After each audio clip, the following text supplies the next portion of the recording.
An Open Entrance to the Closed Palace of the King by Irenaeus Philalethes.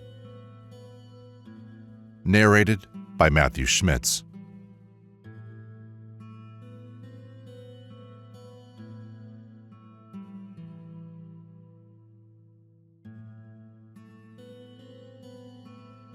The author's preface. I, being an anonymous adept, a lover of learning, and a philosopher, have decreed to write this little treatise of medicinal, chemical, and physical arcana in the year 1645, after the birth of Christ, and in the 23rd year of my age, to assist in conducting my straying brethren out of the labyrinth of error, and with the further object of making myself known to other sages, holding aloft a torch which may be visible far and wide to those who are groping in the darkness of ignorance. The contents of this book are not fables, but real experiments which I have seen, touched, and handled, as an adept will easily conclude from these lines. I have written more plainly about this art than any of my predecessors. Some I have found myself on the very verge of breaking my vow, and once or twice had to lay down my pen for a season. But I could not resist the inward prompting of God, which impelled me to preserve in the most loving course, who alone knows the heart, and to whom only be glory forever. Hence I undoubtedly gather that, in this last age of the world, many will become blessed by this arcanum, through what I have thus faithfully written, for I have not willingly left anything doubtful to the young beginner. I know many who with me do enjoy this secret, and am persuaded that many more will also rejoice in its possession. Let the holy will of God perform what it pleases, though I confess myself an unworthy instrument through whom such great things should be effected. Chapter 1. Of the need of sulfur for producing the elixir. Whoever wishes to possess this secret golden fleece, which has virtue to transmute metals into gold, should know that our stone is nothing but gold digested to the highest degree of purity and subtle fixation to which it can be brought by nature and the highest effort of art. And this gold thus perfected is called our gold, no longer vulgar, and is the ultimate goal of nature. These words, though they may be surprising to some of my readers, are true, as I, an adept, bear witness, and though overwise persons entertain chimerical dreams, nature herself is most wonderfully simple. Gold, then, is the one true principle of purification, but our gold is twofold. One kind is mature and fixed, the yellow latin, and its heart or center is pure fire, whereby it is kept from destruction and only purged in the fire. This gold is our male, and it is sexually joined to a more crude white gold, the female seed. The two together being indissolubly united constitute our fruitful hermaphrodite. We are told by the sages that corporeal gold is dead until it be conjoined with its bride, with whom the coagulating sulfur, which in gold is outwards, must be turned inwards. Hence it follows that the substance which we require is mercury. Concerning this substance, Geber uses the following words: "Blessed be the Most High God who created mercury and made it an all-prevailing substance." And it is true that unless we had mercury, alchemists might still boast themselves, but all their boasting would be in vain. Hence it is clear that our mercury is not common mercury, for all common mercury is a male that is corporeal, specific, and dead, while our mercury is spiritual, female, living, and life-giving. Attend closely to what I say about our mercury, which is the salt of the wise men. The alchemist who works without it is like a man who draws a bow without a string, yet it is found nowhere in a pure state above ground, but has to be extracted by a cunning process out of the substance in which it exists. Chapter 2. Of the component principles of the mercury of the sages.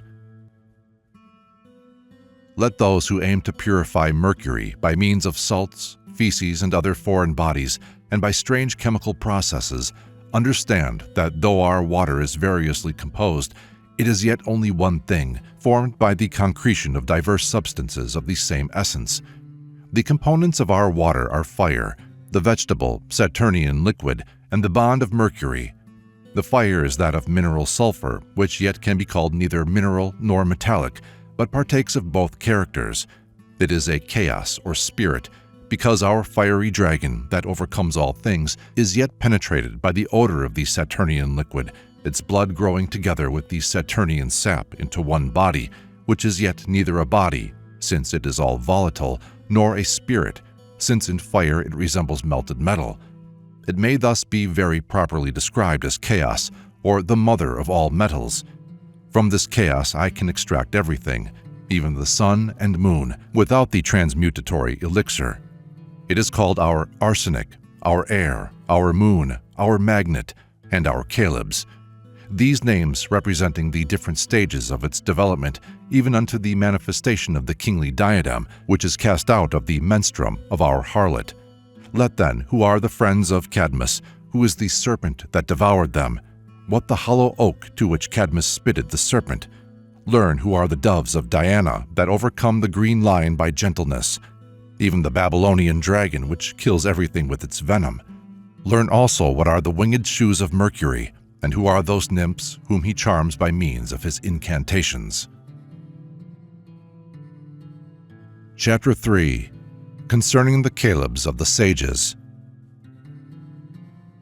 Our calebs is the true key of our art, without which the torch could in no wise be kindled, as the true magi have delivered many things concerning it, so among vulgar alchemists there is great contention as to its nature.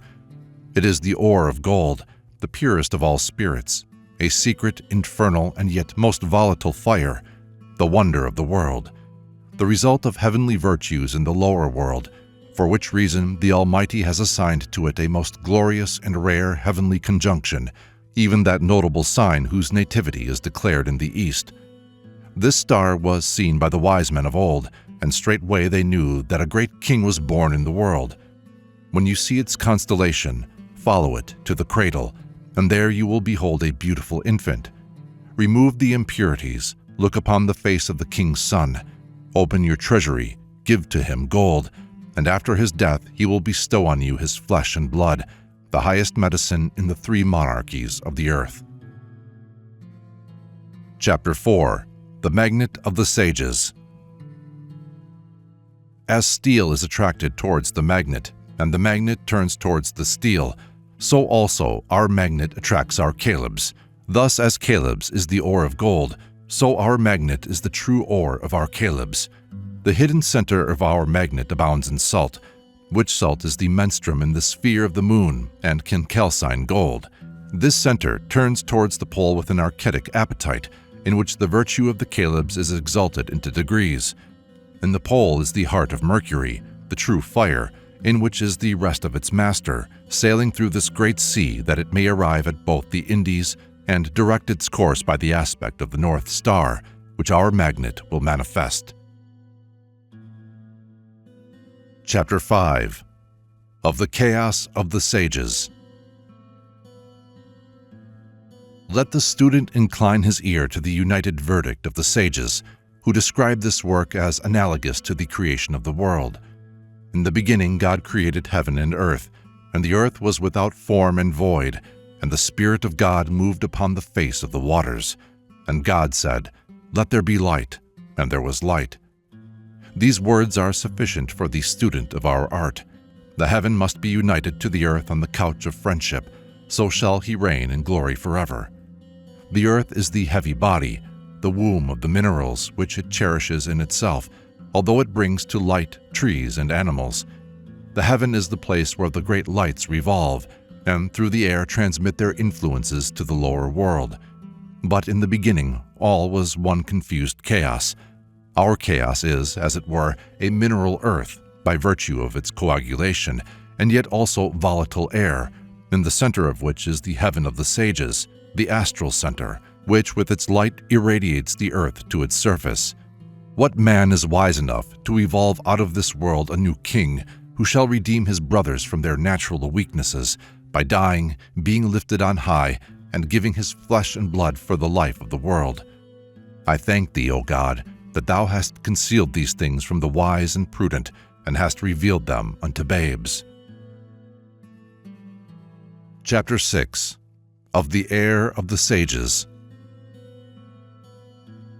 Our air, like the air of the firmament, divides the waters. And as the waters under the firmament are visible to us mortals, while we are unable to see the waters above the firmament, so in our work we see the extracentral mineral waters, but are unable to see those which, though hidden within, nevertheless have a real existence. They exist but do not appear until it please the artist, as the author of the New Light has testified. Our air keeps the extracentral waters from mingling with those at the center. If through the removal of this impediment they were enabled to mingle, their union would be indissoluble. Therefore, the external vapors and burning sulfur do stiffly adhere to our chaos, and unable to resist its tyranny, the pure flies away from the fire in the form of a dry powder. This, then, should be your great object. The arid earth must be irrigated, and its pores softened with water of its own kind. Then this thief with all the workers of iniquity will be cast out. The water will be purged of its leprous stain by the addition of true sulfur, and you will have the spring whose waters are sacred to the maiden queen Diana. This thief is armed with all the malignity of arsenic, and is feared and eschewed by the winged youth. Though the central water be his spouse, yet the youth cannot come to her until Diana, with the wings of her doves, purges the poisonous air, and opens a passage to the bridal chamber. Then the youth enters easily through the pores, presently shaking the waters above and stirring up a rude and ruddy cloud. Do thou, O Diana, bring in the water over him, even unto the brightness of the moon. So the darkness on the face of the abyss will be dispersed by the Spirit moving in the waters. Thus, at the bidding of God, light will appear on the seventh day, and then this Sophic creating of Mercury shall be completed, from which time, until the revolution of the year, you may wait for the birth of the marvelous child of the sun, who will come to deliver his brethren from every stain. Chapter 7. Of the First Operation. Preparation of Mercury by means of the flying eagles. Know, my brother, that the exact preparation of the eagles of the sages is the highest effort of our art. In this first section of our work, nothing is to be done without hard and persevering toil, though it is quite true that afterwards the substance develops under the influence of gentle heat without any imposition of hands. The sages tell us that their eagles must be taken to devour the lion, and that they gain the victory all the sooner if they are very numerous. Also that the number of the work varies between 7 and 9. The Mercury of the sages is the bird of Hermes, now called a goose, now a pheasant. But the eagles are always mentioned in the plural and number from 3 to 10. Yet this is not to be understood as if there should be so many weights or parts of the water to one of the earth, but the water must be taken so oftentimes actuated or sharpened as there are eagles numbered. This actuation is made by sublimation. There is then one sublimation of the Mercury of the sages, when one eagle is mentioned, and the 7th sublimation will so strengthen your Mercury that the bath of your king will be ready. Let me tell you now how this part of the work is performed. Take 4 parts of our fiery dragon, in whose belly is hidden the magic calebs, and 9 parts of our magnet. Mingle them by means of a fierce fire, in the form of a mineral water, the foam of which must be taken away. Remove the shell, and take the kernel. Purge what remains once more by means of fire and the sun, which may be done easily if Saturn shall have seen himself in the mirror of Mars. Then you will obtain our chameleon, or chaos, in which all the virtues of our art are potentially present. This is the infant hermaphrodite, who through the bite of a mad dog has been rendered so fearful of water that, though of a kindred nature, it always eschews and avoids it. But in the grove of Diana are 2 doves that soothe its rabid madness if applied by the art of the nymph Mercury. Take it and plunge it under water till it perish therein. Then the rabid and black dog will appear panting and half suffocated. Drive him down with vigorous blows, and the darkness will be dispelled. Give it wings when the moon is full, and it will fly away as an eagle, leaving the doves of Diana dead, though when first taken they should be living. Repeat this 7 times, and your work is done. The gentle coction which follows is child's play and a woman's work. Chapter 8. Of the difficulty and length of the first operation. Some alchemists fancy that the work from the beginning to end is a mere idle entertainment, but those who make it so will reap what they have sown. In other words, nothing. We know that next to the divine blessing and the discovery of the proper foundation, nothing is so important as unwearied industry and perseverance in this first operation. It is no wonder then that so many students of this art are reduced to beggary. They are afraid of work and look upon our art as mere sport for their leisure moments. For no labor is more tedious than that which the preparatory part of our enterprise demands. Morianus earnestly entreats the king to consider this fact and says that many sages have complained of the tedium of our work. To render a chaotic mass orderly, says the poet, is matter of much time and labor. And the noble author of the Hermetical Arcanum describes it as a Herculean task. There are so many impurities clinging to our first substance, and a most powerful intermediate agent is required for the purpose of eliciting from our polluted menstruum the royal diadem. But when you have once prepared your mercury, the most formidable part of your task is accomplished, and you may indulge in that rest which is sweeter than any work, as the sage says. Chapter 9. On the superiority of our mercury over all metals. Our mercury is that serpent which devoured the companions of Cadmus, after having first swallowed Cadmus himself, though he was far stronger than they. Yet Cadmus will one day transfix this serpent when he has coagulated it with his sulfur. Know that this, our mercury, is a king among metals, and dissolves them by changing their sulfur into a kindred mercurial substance. The mercury of 1, 2, or 3 eagles bears rule over Saturn, Jupiter, and Venus. The mercury of from 3 to 7 eagles sways the moon. That of 10 eagles has the power over the sun. Our mercury is nearer than any other unto the first ends of metals. It has power to enter metallic bodies and to manifest their hidden depths. Chapter 10. On the sulfur which is in the mercury of the sages. It is a marvelous fact that our mercury contains active sulfur and yet preserves the form and all the properties of mercury. Hence it is necessary that a form be introduced therein by our preparation, which form is a metallic sulfur. This sulfur is the inward fire which causes the putrefaction of the composite sun. This sulphureous fire is the spiritual seed which our virgin, still remaining immaculate, has conceived. For an uncorrupted virginity admits of a spiritual love, as experience and authority affirm. The two, the passive and the active principle, combined we call our hermaphrodite.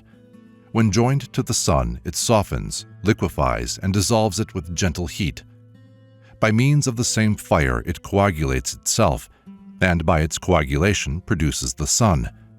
Our pure and homogeneous mercury, having conceived inward sulfur through our art, coagulates itself under the influence of gentle outward heat, like the cream of milk, a subtle earth floating on the water. When it is united to the sun, it is not only coagulated, but the composite substance becomes softer day by day. The bodies are almost dissolved, and the spirits begin to be coagulated with a black color and a most fetid smell. Hence it appears that this spiritual metallic sulfur is in truth the moving principle in our art. It is really volatile or unmatured gold, and by proper digestion is changed into that metal. If joined to perfect gold, it is not coagulated, but dissolves the corporeal gold and remains with it, being dissolved, under one form, although before the perfect union, death must precede, that so they may be united after death, not so simply in a perfect unity, but in 1,000 times more than perfect perfection. Chapter 11. Concerning the discovery of the perfect magistery. There are those who think that this art was first discovered by Solomon, or rather imparted to him by divine revelation. But though there is no reason for doubting that so wise and profoundly learned a sovereign was acquainted with our art, yet we happen to know that he was not the first to acquire the knowledge. It was possessed by Hermes, the Egyptian, and some other sages before him, and we may suppose that they first sought a simple exaltation of imperfect metals into regal perfection, and that it was at their first endeavor to develop mercury, which is most like to gold in its weight and properties, into perfect gold. This, however, no degree of ingenuity could effect by any fire, and the truth gradually broke on their minds that an internal heat was required, as well as an external one. So they rejected aqua fortis and all corrosive solvents after long experiments with the same, also all salts, except that kind which is the first substance of all salts, which dissolves all metals and coagulates mercury, but not without violence, whence that kind of agent is again separated entire, both in weight and virtue, from the things it is applied to. They saw that the digestion of mercury was prevented by certain aqueous crudities and earthy dross, and that the radical nature of these impurities rendered their elimination impossible, except by the complete inversion of the whole compound. They knew that mercury would become fixed if it could be freed from their defiling presence, as it contains fermenting sulfur, which is only hindered by these impurities from coagulating the whole mercurial body. At length, they discovered that mercury in the bowels of the earth was intended to become a metal, and that the process of development was only stopped by the impurities with which it had become tainted. They found that that which should be active in the mercury was passive, and that its infirmity could not be remedied by any means except the introduction of some kindred principle from without. Such a principle they discovered in metallic sulfur, which stirred up the passive sulfur in the mercury, and by allaying itself with it, expelled the aforesaid impurities. But in seeking to accomplish this practically, they were met by another great difficulty. In order that this sulfur might be effectual in purifying the mercury, it was indispensable that it should itself be pure. All their efforts to purify it, however, were doomed to failure. At length, they bethought them that it might possibly be found somewhere in nature in a purified condition, and their search was crowned with success. They sought active sulfur in a pure state, and found it cunningly concealed in the house of the ram. This sulfur mingled most eagerly with the offspring of Saturn, and the desired effect was speedily produced, after the malignant venom of the air of Mercury had been tempered, as already set forth at some length, by the doves of Venus. Then life was joined to life by means of the liquid. The dry was moistened, the passive was stirred into action by the active, the dead was revived by the living.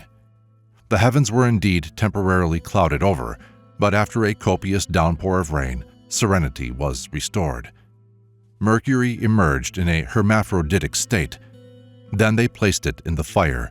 In no long time they succeeded in coagulating it, and in its coagulation they found the sun and the moon in a most pure state. Then they considered that, before its coagulation, this mercury was not a metal, since on being volatilized it left no residue at the bottom of the distilling vessel. Hence they called it unmatured gold, and their living, or quicksilver. It also occurred to them that if gold were sown, as it were, in the soil of its own first substance, its excellence would probably be enhanced, and when they placed gold therein, the fixed was volatilized, the hard softened, the coagulated dissolved, to the amazement of nature herself. For this reason they wedded these two to each other, put them in a still over the fire, and for many days regulated the heat in accordance with the requirements of nature. Thus the dead was revived, the body decayed, and a glorified spirit rose from the grave. The soul was exalted into the quintessence, the universal medicine for animals, vegetables, and minerals. Chapter 12. The generic method of making the perfect magistery. The greatest secret of our operation is no other than a cohobation of the nature of one thing above the other, until the most digested virtue be extracted out of the digested body of the crude one. But there are here two requisite. Firstly, an exact measurement and preparation of the ingredients required. Secondly, an exact fulfillment of all external conditions. Thirdly, a proper regulation of the fire. Fourthly, a good knowledge of the natural properties of the substances. And fifthly, patience, in order that the work may not be marred by overgreat haste. Of all these points, we will now speak in their proper order. Chapter 13. Of the use of mature sulfur in the work of the elixir. We have spoken of the need of mercury, and have described its properties more plainly and straightforwardly than has ever been done before. God knows that we do not grudge the knowledge of this art to our brother men, and we are not afraid that it can never become the property of any unworthy person. So long as the secret is possessed by a comparatively small number of philosophers, their lot is anything but a bright and happy one. Surrounded as we are on every side by the cruel greed and the prying suspicion of the multitude, we are doomed, like Cain, to wander over the earth homeless and friendless. Not for us are these soothing influences of domestic happiness, not for us the delightful confidences of friendship. Men who covet our golden secret pursue us from place to place, and fear closes our lips when love tempts us to open ourselves freely to a brother. Thus we feel prompted at times to burst forth into the desolate exclamation of Cain, "Whoever finds me will slay me." Yet we are not the murderers of our brethren. We are anxious only to do good to our fellow men. But even our kindness and charitable compassion are rewarded with black ingratitude, ingratitude that cries to heaven for vengeance. It was only a short time ago that, after visiting the plague-stricken haunts of a certain city and restoring the sick to perfect health by means of my miraculous medicine, I found myself surrounded by a yelling mob who demanded that I should give to them my elixir of the sages, and it was only by changing my dress and my name, by shaving off my beard and putting on a wig, that I was enabled to save my life and escape from the hands of those wicked men. And even when our lives are not threatened, it is not pleasant to find ourselves, wherever we go, the central objects of human greed. I know of several persons who were found strangled in their beds simply because they were suspected of possessing this secret, though in reality they knew no more about it than their murderers.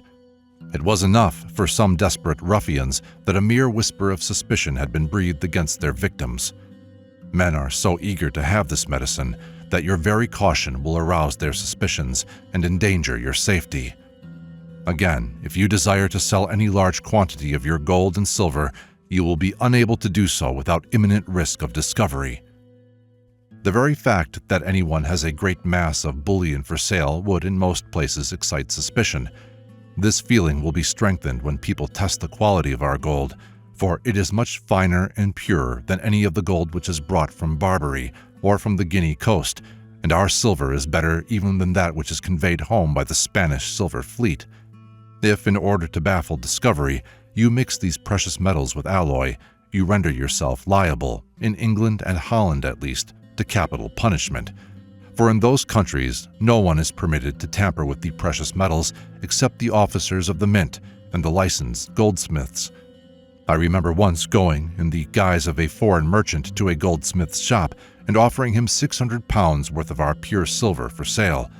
He subjected it to the usual tests and said, "This silver is artificially prepared."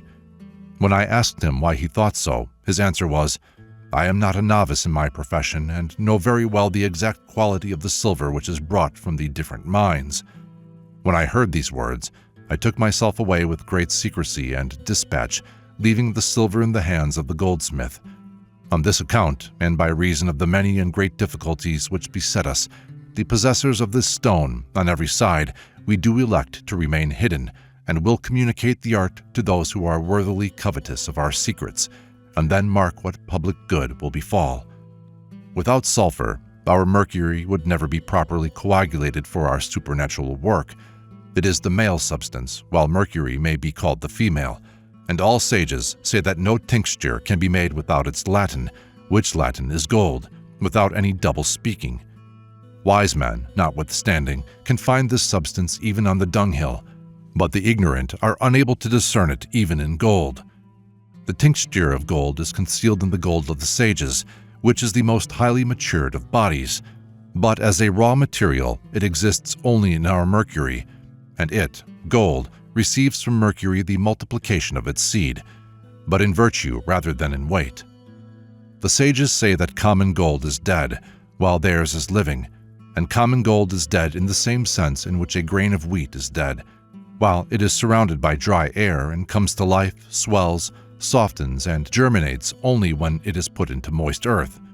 In this sense, gold too is dead, so long as it is surrounded by the corporeal husk, always allowing, of course, for the great difference between a vegetable grain and metallic gold. Our grain is quickened in water only, and as wheat, while it remains in the barn, is called grain and is not destined to be quickened because it is to be used for bread making, but changes its name when it is sown in the field and is then called seed corn. So our gold, while it is in the form of rings, plate, and coins, is called common gold, because in that state it is likely to remain unchanged to the end of the world. But potentially, it is even the gold of the sages, because if sown in its own proper element, it would in a few days become the chaos of the sages. Hence the sages bid you revive the dead. In other words, the gold which already appeared doomed to a living death, and mortify the living. In other words, the mercury, which, imparting life to the gold, is itself deprived of the vital principle. Their gold is taken in a dead, their water in a living state, and by their composition and brief coction, the dead gold revives and the living mercury dies. In other words, the spirit is coagulated, the body is dissolved, and thus both putrefy together, until all the members of the compound are torn into atoms. The mystery of our art, which we conceal with so great care, is the preparation of the mercury, which above ground is not to be found made ready to our hand. But when it is prepared, it is our water in which gold is dissolved, whereby the latent life of the gold is set free and receives the life of the dissolving mercury, which is to gold what good earth is to the grain of wheat. When the gold has putrefied in the mercury, there arises out of the decomposition of death a new body, of the same essence but of a glorified substance. Here you have the whole of our philosophy in a nutshell. There is no secret about it, except the preparation of mercury, its mingling with the gold in the right proportions, and the regulation of the fire in accordance with its requirements. Gold by itself does not fear the fire. Hence, the great point is to temper the heat to the capacity of the mercury. If the mercury is not properly prepared, the gold remains common gold, being joined with an improper agent. It continues unchanged, and no degree of heat will help it to put off its corporeal nature. Without our mercury, the seed, or gold, cannot be sown, and if gold is not sown in its proper element, it cannot be quickened any more than the corn which the West Indians keep underground, in airtight stone jars, can germinate. I know that some self-constituted sages will take exception to this teaching and say that common gold and running mercury are not the substance of our stone. But one question will suffice to silence their objections. Have they ever actually prepared our tincture? I have prepared it more than once, and daily have it in my power. Hence I may perhaps be permitted to speak as one having authority. Go on babbling about your rainwater collected in May, your salts, your sperm which is more potent than the foul fiend himself, ye self-styled philosophers. Rail at me if you like. All you say is conclusively refuted by this one fact. You cannot make the stone. When I say that gold and mercury are the only substances of our stone, I know what I am writing about, and the searcher of all hearts knows also that I say true. The time has arrived when we may speak more freely about this art, for Elias the artist is at hand, and glorious things are already spoken of the city of God. I possess wealth sufficient to buy the whole world, but as yet I may not use it on account of the craft and cruelty of wicked men. It is not from jealousy that I conceal as much as I do. God knows that I am weary of this lonely, wandering life, shut out from the bonds of friendship and almost from the face of God. I do not worship the golden calf, before which our Israelites bow low to the ground. Let it be ground to powder like the brazen serpent. I hope that in a few years, gold, not as given by God, but as abused by man, will be so common that those who are now so mad after it shall contemptuously spurn aside this bulwark of Antichrist.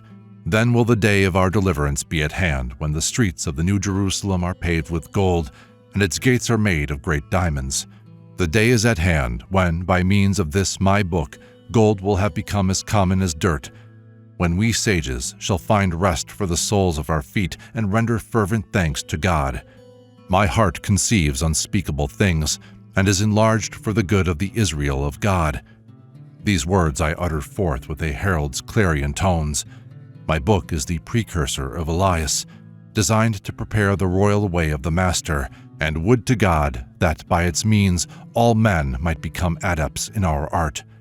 For then gold, the great idol of mankind, would lose its value, and we should prize it only for its scientific teaching. Virtue would be loved for its own sake. I am familiar with many possessors of this art who regard silence as the great point of honor, but I have been enabled by God to take a different view of the matter, and I firmly believe that I can best serve the Israel of God and put my talent out at usury by making this secret knowledge the common property of the whole world.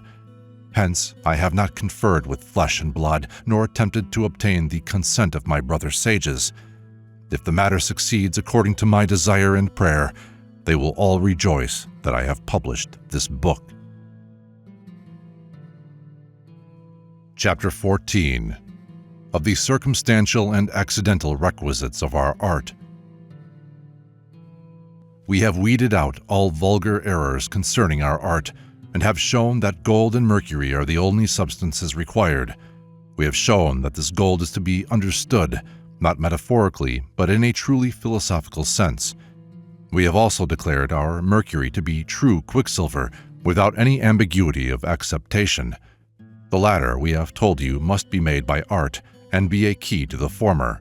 We have made everything as clear as noonday, and our teaching is based not on hearsay or on the writings of others, but on our own personal and oft-repeated experience. The things we faithfully declare are what we have both seen and known. We have made and do possess the stone, the great elixir. Moreover, we do not grudge you this knowledge, but wish you to attain it out of this book. We have spoken out more plainly than any of our predecessors, and our receipt, apart from the fact that we have not called things by their proper names, is perfectly trustworthy. It remains for us to give you some practical tests by which the goodness or unsuitableness of your mercury may be known, and some directions for amending its defects. When you have living mercury and gold, there remains to be accomplished, first, the purging of the mercury and the gold, then their espousal, and finally, the regulation of the fire. Chapter 15. Of the incidental purging of mercury and gold. Perfect gold is found in the bowels of the earth in little pieces, or in sand. If you can meet with this unmixed gold, it is pure enough. If not, purge it with antimony or royal cement, or boil it with aqua fortis, the gold being first granulated. Then smelt it, remove the impure sediment, and it is ready. But mercury needs inward and essential purging, which radical cleansing is brought about by the addition of true sulfur, little by little according to the number of the eagles. Then it also needs an incidental purgation for the purpose of removing from its surface the impurities which have, by the essential purgation, been ejected from the center. This process is not absolutely necessary, but it is useful as it accelerates the work. Therefore, take your mercury, which you have purified with a suitable number of eagles, sublime it 3 times with common salt and iron fillings, and wash it with vinegar and a moderate quantity of salts of ammonia, then dry and distill in a glass retort, over a gradually increasing fire, until the whole of the mercury has ascended. Repeat this 4 times, then boil the mercury in spirits of vinegar for an hour, stirring it constantly. Then pour off the vinegar and wash off its acidity by a plentiful effusion of spring water. Dry the mercury, and its splendor will be wonderful. You may wash it with wine or vinegar and salt, and so spare the sublimation, but then distill it at least 4 times without addition, after you have perfected all the eagles, or washings, washing the kelebit retort every time with ashes and water. Then boil it in distilled vinegar for half a day, stirring it strongly at times. Pour off the blackish vinegar, add new, then wash with warm water. This process is designed to purge away the internal impurities from the surface. These impurities you may perceive if, on mixing mercury with purest gold, you place the amalgam on a white sheet of paper. The sooty blackness which is then seen on the paper is purged away by this process. Chapter 16. Of the amalgam of mercury and gold, and of their respective proportions. When you have done all this, take 1 part of pure and laminated gold or fine gold fillings and 2 parts of mercury. Put them in a heated marble jar, in other words, heaved with boiling water, being taken out of which it dries quickly and holds the heat a long time. Grind with an ivory or glass or stone or iron or boxwood pestle. The iron pestle is not so good. I use a pestle of crystal. Pound them, I say, as small as the painters grind their colors. Then add water so as to make the mass as consistent as half-melted butter. The mixture should be fixable and soft and permit itself to be molded into little globules, like moderately soft butter. It should be of such a consistency as to yield the gentlest touch. Moreover, it should be of the same temperature throughout, and 1 part should not be more liquid than another. The mixture will be more or less soft, according to the proportion of mercury which it contains, but it must be capable of forming into those little globules, and the mercury should not be more lively at the bottom than at the top. If the amalgam be left undisturbed, it will at once harden. You must therefore judge of the merits of the mixture while you are stirring it. If it fulfills the above conditions, it is good. Then take the spirit of vinegar and dissolve it in a 3rd part of salt of ammonia. Put the amalgam into this liquid, let the whole boil for a 1/4 of an hour in a long-necked glass vessel. Then take the mixture out of the glass vessel, pour off the liquid, heat the mortar, and pound the amalgam, as above, vigorously, and wash away all blackness with hot water. Put it again into the liquid, let it boil up once more in the glass vessel, pound it as before, and wash it. Repeat this process until the blackness is entirely purged out. The amalgam will then be as brilliant and white as the purest silver. Once more, regulate the temperature of the amalgam according to the rules given above. Your labor will be richly rewarded. If the amalgam be not quite soft enough, add a little mercury. Then boil it in pure water and free it from all saltness and acidity. Pour off the water and dry the amalgam. Make quite sure that it is thoroughly dried by waving it to and fro on the point of a knife over a sheet of white paper. Chapter 17. Concerning the size, form, material, and mode of securing the vessel. Let your glass distilling vessel be round or oval, large enough to hold neither more nor much less than an ounce of distilled water in the body thereof. Let the height of the vessel's neck be about 1 palm, handbreadth or span, and let the glass be clear and thick. The thicker the better, so long as it is clear and clean and permits you to distinguish what is going on within, but the thickness should be uniform. The substance which will go into this vessel consists of 1/2 ounce of gold and 1 ounce of mercury, and if you have to add 1/3 ounce of mercury, the whole compound will still be less than 2 ounces. The glass should be strong in order to prevent the vapors which arise from our embryo bursting the vessel. Let the mouth of the vessel be very carefully and effectually secured by means of a thick layer of sealing wax. The utensils and materials required are not then very expensive, and if you use my thick distilling vessel, you will avoid loss by breakage. The other instruments that are requisite are not dear. I know that many will take exception to this statement. They will say that the pursuit of our art is a matter of all but ruinous expense. But my answer consists in a simple question. What is the object of our art? Is it not to make the philosopher's stone, to find the liquid in which gold melts like ice in tepid water? And do those good people who are so eager in their search after mercury of the sun and mercury of the moon, and who pay so high a price for their materials, ever succeed in this object? They cannot answer this question in the affirmative. 1 florin will buy enough of this substance of our water to quicken 2 pounds of mercury and make it the true mercury of the sages. But of course, glass vessels, coals, earthen vessels, a furnace, iron vessels, and other instruments cannot be bought for nothing. Without a perfect body, our ore, for example gold, there can be no tincture, and our stone is at first vile, immature, and volatile, but when complete it is perfect, precious, and fixed. These 2 aspects of our stone are the body, gold, and the spirit, or quicksilver. Chapter 18. Of the furnace or athanor of the sages. I have spoken about mercury, sulfur, the vessel, their treatment, etc., etc., and of course all these things are to be understood with a grain of salt. You must understand that in the preceding chapters I have spoken metaphorically. If you take my words in a literal sense, you will reap no harvest except your outlay. For instance, when I name the principal substances mercury and gold, I do not mean common gold in the state of which it is sold at the goldsmiths, but it must be prepared by means of our art. You may find our gold in common gold and silver, but it is easier to make the stone than to get its first substance out of common gold. Our gold is the chaos whose soul has not been taken away by fire. The soul of common gold has retired before the fiery tyranny of Vulcan into the inmost citadel.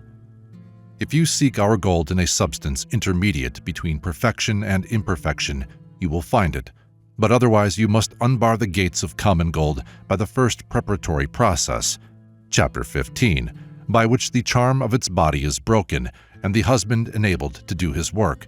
If you choose the former course, you shall use only gentle heat. In the latter case, you will require a fierce fire. But here you will be hopelessly lost in a labyrinth if you do not know your way out of it. But whether you choose our gold or common gold, you will in either case need an even and continual fire. If you take our gold, you will finish the work a few months sooner, and the elixir will be 10 times more precious than that prepared from common gold. If you work with our gold, you will be assisted in its calcination, putrefaction, and dealbation by its gentle inward natural heat. But in the case of common gold, this heat has to be applied externally by foreign substances so as to render it fit for union with the virgin's milk. In neither case, however, can anything be effected without the aid of fire. It was not, then, in vain that Hermes counts fire next to the sun and moon as the governor of the work.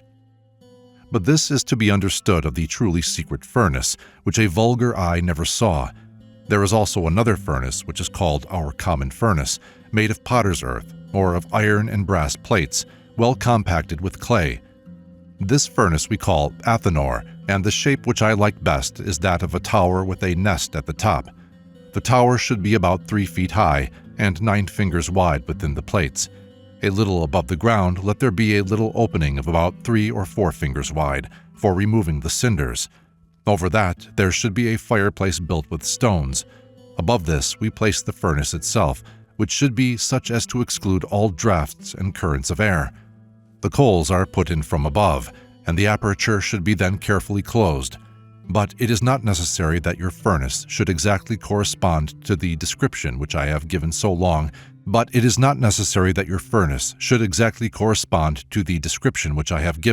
so long as it fulfills the following conditions. Firstly, it must be free from drafts. Secondly, it must enable you to vary the temperature without removing your vessel. Thirdly, you must be able to keep up in it a fire for 10 or 12 hours without looking to it. Then the door of our art will be opened to you, and when you have prepared the stone, you may procure a small portable stove for the purpose of multiplying it. Chapter 19. Of the progress of the work during the first 40 days. When you have prepared our gold and mercury in the manner described, put it into our vessel and subject it to the action of our fire. Within 40 days you will see the whole substance converted into atoms without any visible motion or perceptible heat, except that it is just warm. If you do not yet rightly know the meaning of our gold, take 1 part of common gold, well purified, and 3 parts of our mercury, thoroughly purged. Put them together as directed, Chapter 16. Place them over the fire, and there keep them at the boiling point till they sweat, and their sweat circulates. At the end of 90 days you will find that the mercury has separated and reunited all the elements of the common gold. Boil the mixture 50 days longer, and you will discover that our mercury has changed the common gold into our gold, which is the medicine of the first order. It is already our sulfur, but it has not yet the power of tinging. This method has been followed by many sages, but it is exceedingly slow and tedious, and is only for the rich of the earth.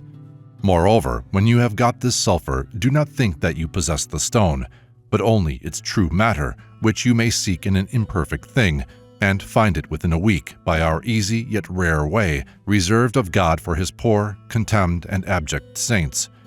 Hereof I have now determined to write much, although in the beginning of this book I decreed to bury it in silence. This is the one great sophism of all adepts.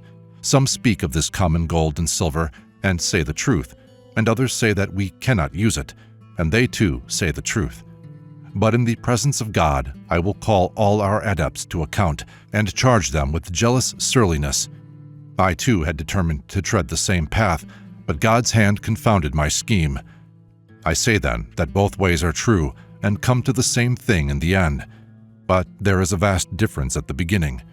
Our whole art consists in the right preparation of our mercury and our gold. Our mercury is our way, and without it nothing is effected. Our gold is not common gold, but it may be found in it. And if you operate our mercury with common gold, regulating the fire in the right way, you will, after 150 days, have our gold, since our gold is obtained from our mercury.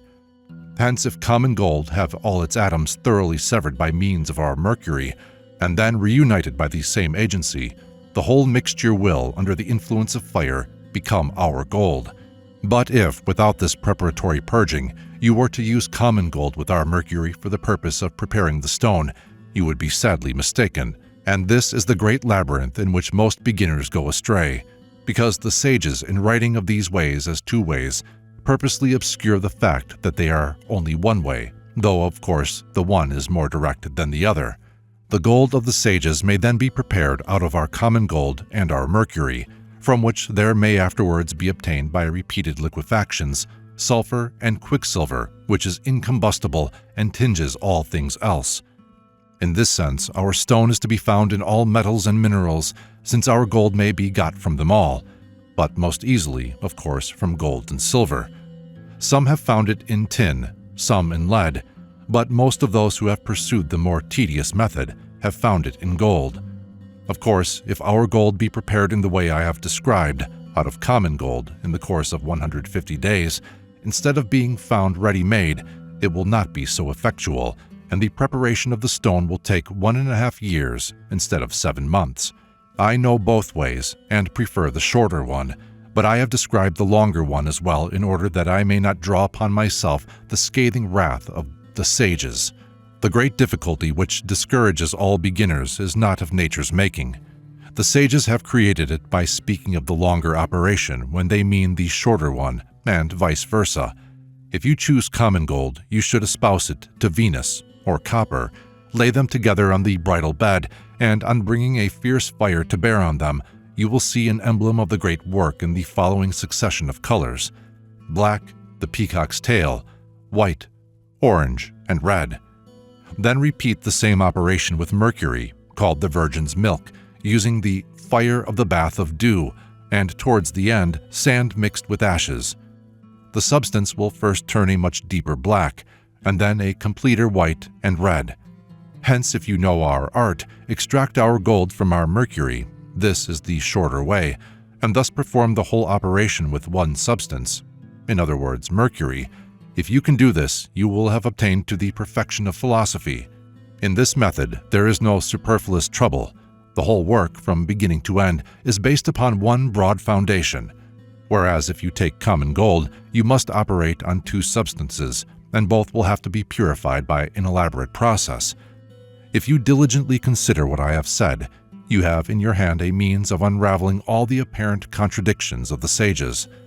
They speak of 3 operations. The first, by which the inward natural heat expels all cold through the aid of external fire. The second, wherein gold is purged with our mercury, through the mediation of Venus and under the influence of a fierce fire. The third, in which common gold is mixed with our mercury, and the ferment of sulfur added. But if you will receive my advice, you will not be put out by any willful obscurity on the part of the sages. Our sulfur you should indeed strive to discover, and if God enlightens you, you will find it in our mercury. Before the living God, I swear that my teaching is true. If you operate on mercury and pure common gold, you may find our gold in 7 to 9 months, and our silver in 5 months. But when you have these, you have not yet prepared our stone. That glorious sight will not gladden your eyes until you have been at work for 1.5 years. By that time, you may obtain the elixir by subjecting the substance to very gentle, continuous heat. Chapter 20. Of the appearance of blackness in the work of the sun and moon. If you operate on gold and silver for the purpose of finding our sulfur, let your substance first become like a thin paste, or boiling water or liquid pitch. For the operation of our gold and mercury is prefigured by that which happens in the preparation of common gold with our mercury. Take your substance and place it in the furnace.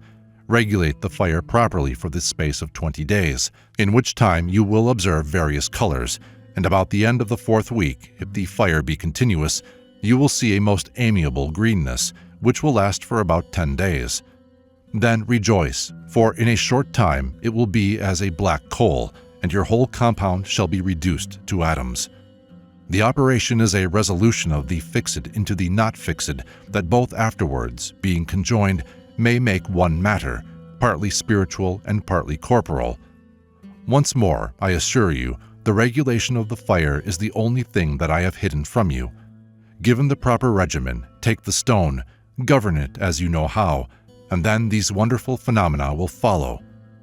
The fire will at once dissolve the mercury and the sulfur like wax. The sulfur will be burnt and change its colors from day to day. The mercury will prove incombustible and only be gradually tinged and purified without being infected with the colors of the sulfur. Let the heavens stoop to the earth, till the latter has conceived heavenly seed. When you see the substances mingle in your distilling vessel and assume the appearance of clotted and burnt blood, be sure that the female has received the seed of the male. About 17 days afterwards, your substance will begin to wear a yellow, thick, misty, or foamy appearance. At this time, you must take care not to let the embryo escape from your vessel, for it will give out a greenish, yellow, black, and bluish vapor, and strive to burst the vessel. If you allow these vapors, which are continuous when the embryo is formed, to escape, your work will be hopelessly marred. Nor should you allow any of the odor to make its way through any little hole or outlet, for the evaporation would considerably weaken the strength of the stone. Hence the true sage seals up the mouth of his vessel most carefully. Let me advise you, moreover, not to neglect your fire, or move or open the vessel, or slacken the process of decoction until you find that the quantity of the liquid begins to diminish.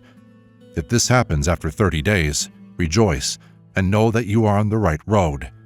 Then be doubly careful, and you will, at the end of another fortnight, find that the earth has become quite dry and of a deep black.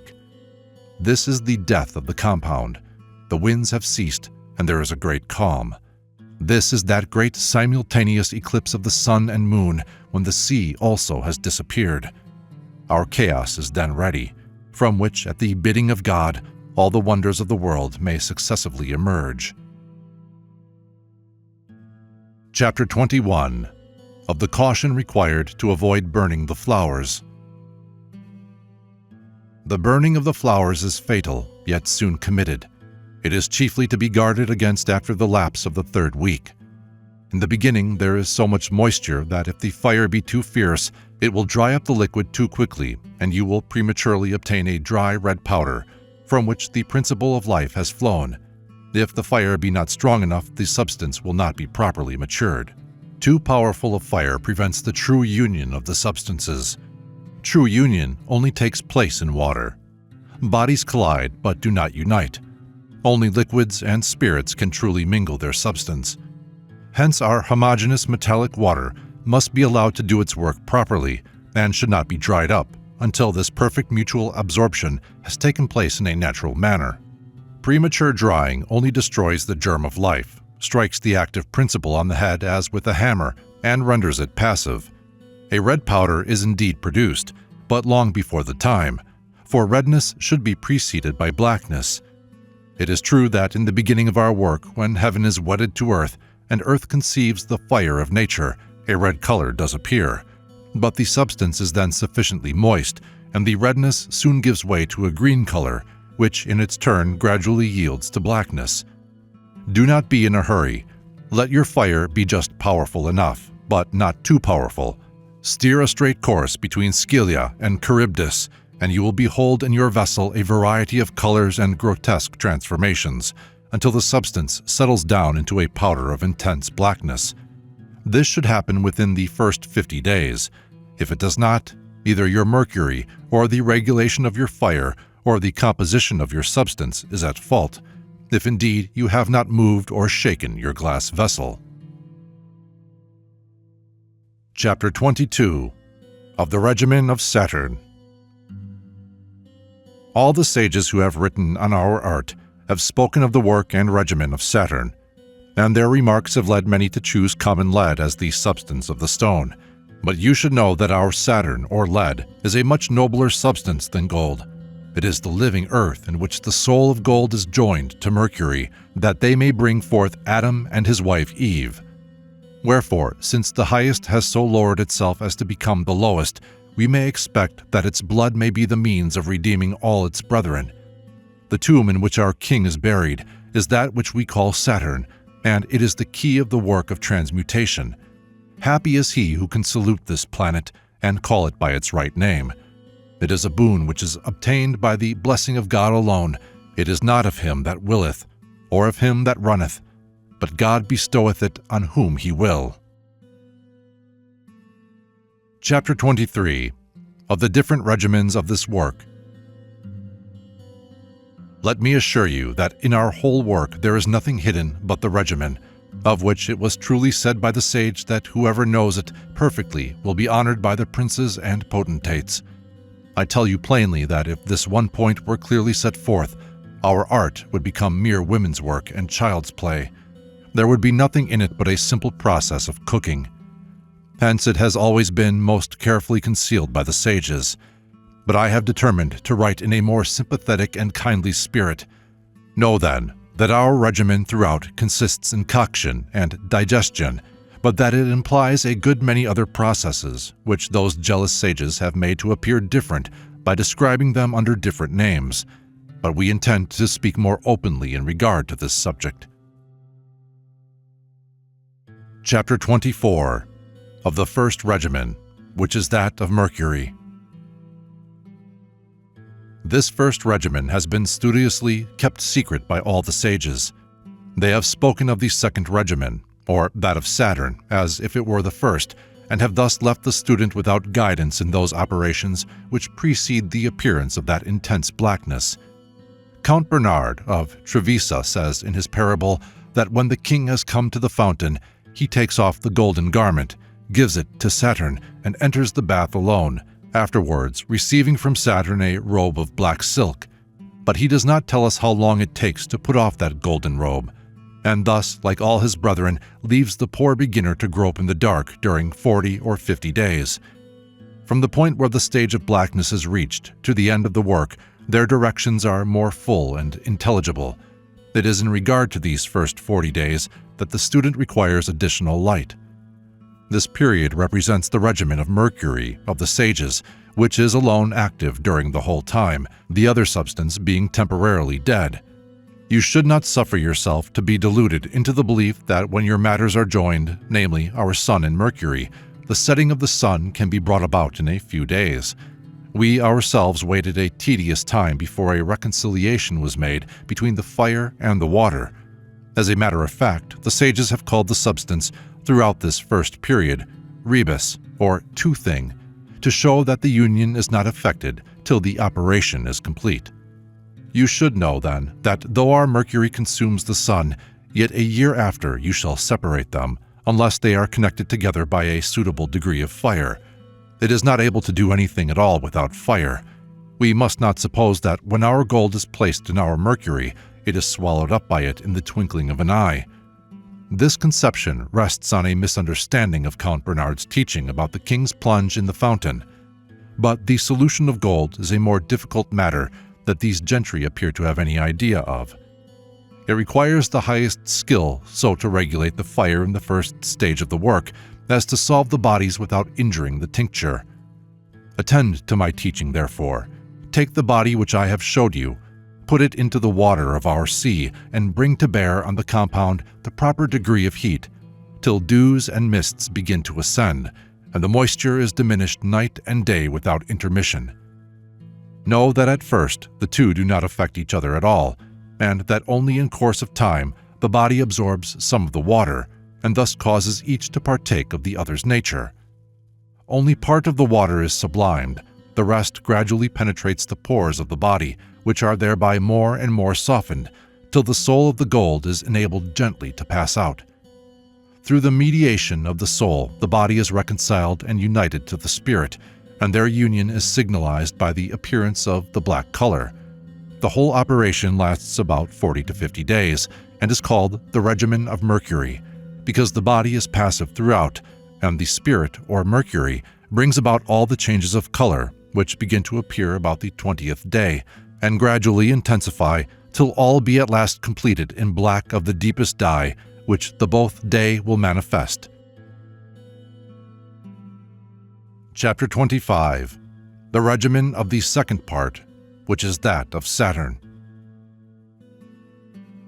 The regimen of Mercury, the operation whereof despoils the king of his golden garments, is followed by the regimen of Saturn. When the lion dies, the crow is born. The substance has now become of a uniform color, namely as black as pitch, and neither vapors or winds or any other signs of life are seen. The whole is dry as dust, with the exception of some pitch-like substance, which now and then bubbles up. All presents an image of eternal death. Nevertheless, it is a sight which gladdens the heart of the sage. For the black color which is seen is bright and brilliant, and if you behold something like a thin paste bubbling up here and there, you may rejoice, for it is the work of the quickening spirit, which will soon restore the dead bodies to life. The regulation of the fire is a matter of great importance at this juncture. If you make it too fierce, and thus cause sublimation at this stage, everything will be irrecoverably spoilt. Be content, therefore, to remain, as it were, in prison for 40 days and nights, even as was the good Trevisan, and employ only gentle heat.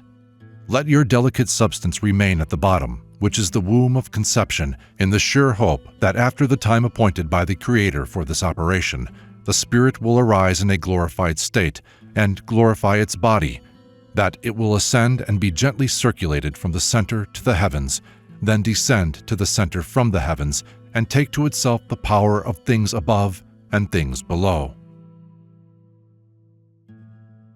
Chapter 26. Of the regimen of Jupiter. Black Saturn is succeeded by Jupiter, who exhibits diverse colors. For after the putrefaction and conception which has taken place at the bottom of the vessel, there is once more a change of colors and a circulating sublimation. This reign or regimen lasts only 3 weeks. During this period, you see all conceivable colors concerning which no definite account can be given. The showers that fall will become more numerous as the close of this reign approaches, and its termination is signalized by the appearance of a snowy white, streaky deposit on the sides of the vessel. Rejoice then, for you have successfully accomplished the regimen of Jupiter. What you must be particularly careful about in this operation is to prevent the young ones of the crow from going back to the nest when they have once left it. Secondly, to let your earth get neither too dry by an immoderate sublimation of the moisture, nor yet to swamp and smother it with the moisture. These ends will be attained by the proper regulation of the outward heat. Chapter 27. Of the regimen of the Moon.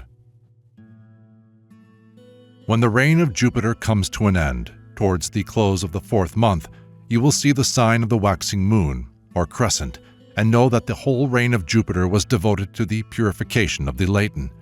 The mundifying spirit is very pure and brilliant, but the body that has to be cleansed is intensely black. While it passes from blackness to whiteness, a great variety of colors are observed, nor is it at once perfectly white. At first it is simply white, afterwards it is of a dazzling snowy splendor. Under this reign, the whole mass presents the appearance of liquid quicksilver. This is called the sealing of the mother in the belly of the infant whom she bears, and its intermediate colors are more white than black, just as in the reign of Jupiter they were more black than white. The reign of the moon lasts just 3 weeks, but before its close the substance exhibits a great variety of forms. It will become liquid, and again coagulate 100 times a day. Sometimes it will present the appearance of fishes' eyes, and then again of tiny silver trees with twigs and leaves. Whenever you look at it, you will have cause for astonishment, particularly when you see it all divided into beautiful but very minute grains of silver, like the rays of the sun. This is the white tincture, glorious to behold, but nothing in respect of what it may become. Chapter 28. Of the Regimen of Venus. The substance, if left in the same vessel, will once more become volatile and, though already perfect in its way, will undergo another change. But if you take it out of the vessel, and after allowing it to cool, put it into another, you will not be able to make anything of it. In this reign, you should also give careful attention to your fire, for the perfect stone is fusible, and if the fire be too powerful, the substance will become glazed and unsusceptible of any further change. This vitrification of the substance may happen at any time, from the middle of the reign of the moon to the 10th day of the reign of Venus, and should be carefully guarded against. The heat should be gentle so as to melt the compound very slowly and gradually.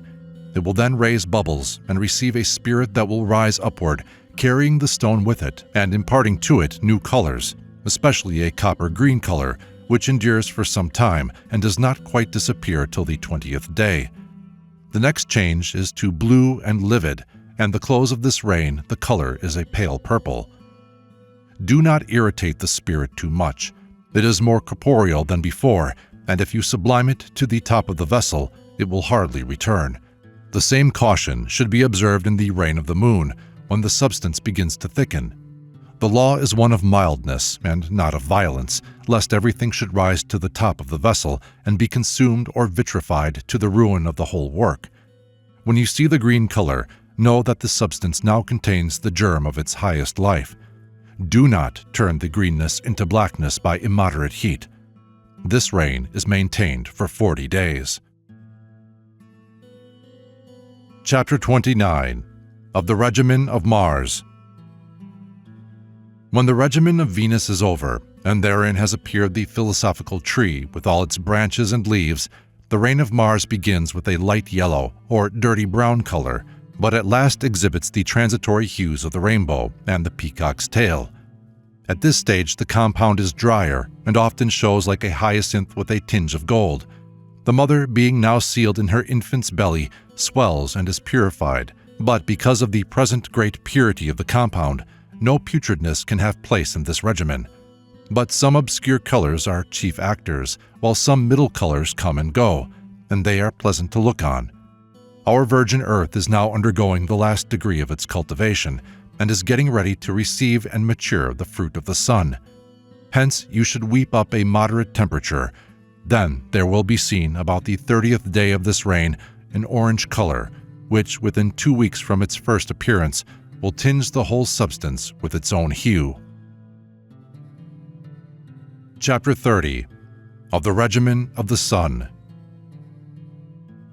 As you are now approaching the end of the work, the substance receives a golden tinge, and the virgin's milk which you give your substance to drink has assumed a deep orange color. Pray to God to keep you from haste and from impatience at this stage of the work. Consider that you have now waited for 7 months, and that it would be foolish to let 1 hour rob you of the fruits of all your labor. Therefore, be more and more careful the nearer you approach perfection. Then you will first observe an orange-colored sweat breaking out on the body. Next, there will be a vapor of an orange hue. Soon, the body below becomes tinged with violet and a darkish purple. At the end of 14 or 15 days, the substance will be, for the most part, humid and ponderous, and yet the wind still bears it in its womb. Towards the 26th day of the reign, it will begin to get dry and to become liquid and solid in turn, about 100 times a day. Then it becomes granulated. Then again it is welded together into one mass, and so it goes on changing for about a fortnight. At length, however, an unexpectedly glorious light will burst from your substance, and the end will arrive 3 days afterwards.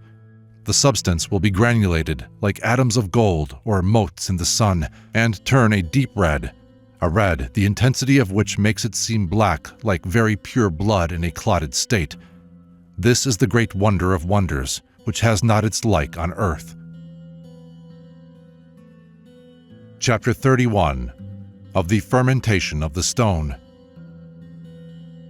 I forgot to warn you in the last chapter to be on your guard against the danger of vitrification. Too fierce a fire would render your substance insoluble and prevent its granulation. You now possess the incombustible red sulfur, which can no longer be affected in any way by fire. In order to obtain the elixir from this sulfur by reiterate solution and coagulation, take 3 parts of purest gold and 1 part of this fiery sulfur. Melt the gold in a clean crucible, and then cast your sulfur into it, protecting it well from the smoke of the coals.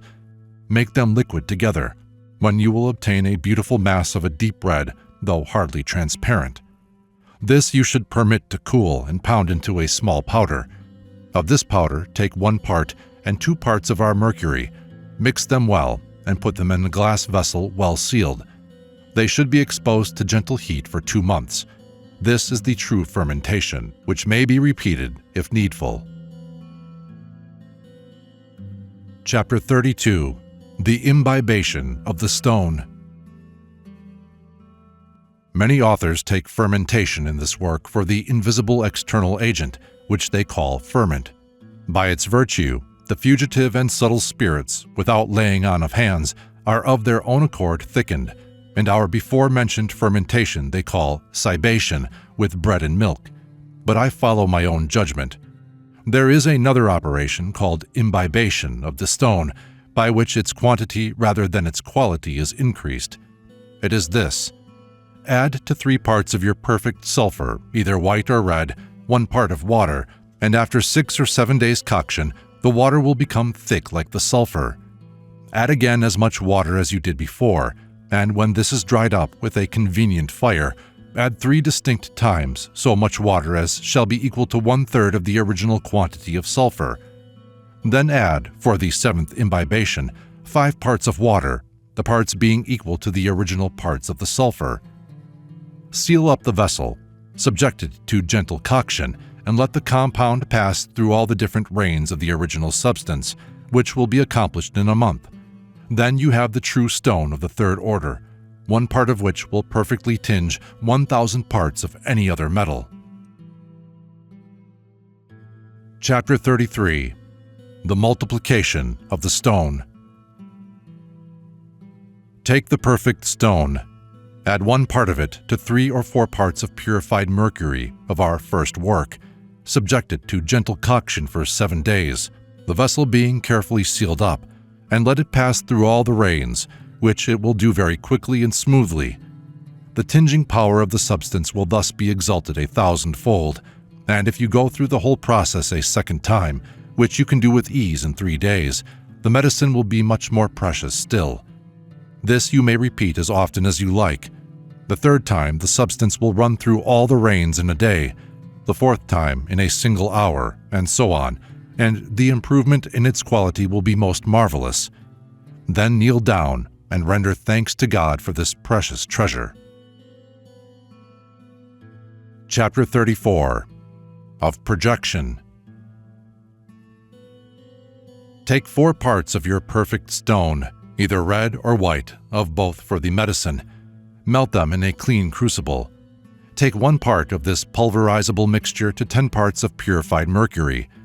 Heat the mercury till it begins to crackle. Then throw in your mixture, which will pierce it in the twinkling of an eye. Increase your fire till it be melted, and you will have a medicine of an inferior order. Take 1 part of this and add it to a large quantity of well-purged and melted metal, which will thereby be transmuted into the purest silver or gold, according as you have taken white or red sulfur.